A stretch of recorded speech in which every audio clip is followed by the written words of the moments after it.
लाडकी बहीण योजनेच्या ई-केवायसी प्रक्रियेवर तात्पुरता ब्रेक.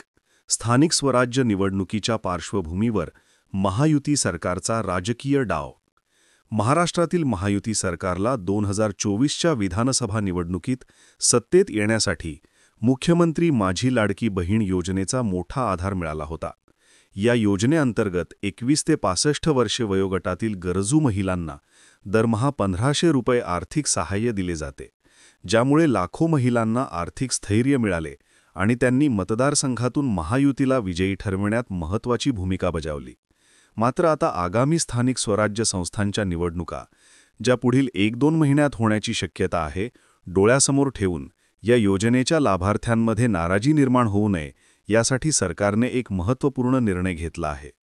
लाडकी बहीण योजनेची ई-केवायसी म्हणजेच ऑनलाईन पडताळणी प्रक्रिया तात्पुरती थांबवण्यात आली आहे, ज्यामुळे लाभार्थ्यांना तात्काळ दिलासा मिळेल. यासोबतच ऑक्टोबर महिन्याचा लाभ म्हणजेच 1500 रुपये पुढील आठवड्यात सर्व पात्र लाभार्थ्यांच्या बँक खात्यात जमा केला जाणार आहे, ज्यामुळे सणासुदीच्या काळात महिलांना आर्थिक आधार मिळेल.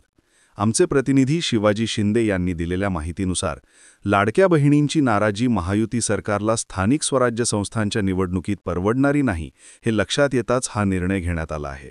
सरकारची स्पष्ट भूमिका आहे की या निवडणुकीच्या काळात लाभार्थ्यांची कोणतीही नाराजी निर्माण होऊ नये, त्यामुळे तुर्तास ई-केवायसी प्रक्रिया स्थगित करण्यात आली आहे.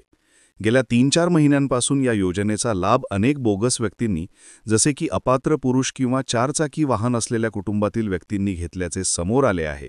यामुळे सरकारने ई-केवायसी प्रक्रिया सुरू केली होती, ज्यामध्ये आधार कार्ड आणि इतर कागदपत्रांच्या ऑनलाईन पडताळणीद्वारे अपात्र लाभार्थ्यांना योजनेतून वगळण्याचे नियोजन होते.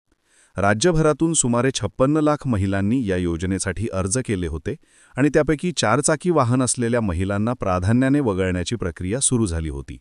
मात्र आता स्थानिक स्वराज्य संस्थांच्या निवडणुका जवळ येत असल्याने सरकारने या प्रक्रियेवर तात्पुरता ब्रेक लावला आहे, अशी माहिती सूत्रांकडून मिळाली आहे. हा निर्णय राजकीयदृष्ट्या महत्त्वाचा मानला जात आहे, कारण यामुळे लाडक्या बहिणींची नाराजी कमी होऊन स्थानिक निवडणुकीत महायुतीला मतदारांचे समर्थन मिळण्याची शक्यता वाढेल. ही प्रक्रिया ladkibahin.maharashtra.gov.in या अधिकृत पोर्टलवरून चालवली जाते आणि सरकारने सूचित केले आहे की निवडणुका संपल्यानंतर ई-केवायसी प्रक्रिया पुन्हा सुरू होऊ शकते, ज्यामुळे योजनेची पारदर्शकता आणि शुद्धता राखली जाईल.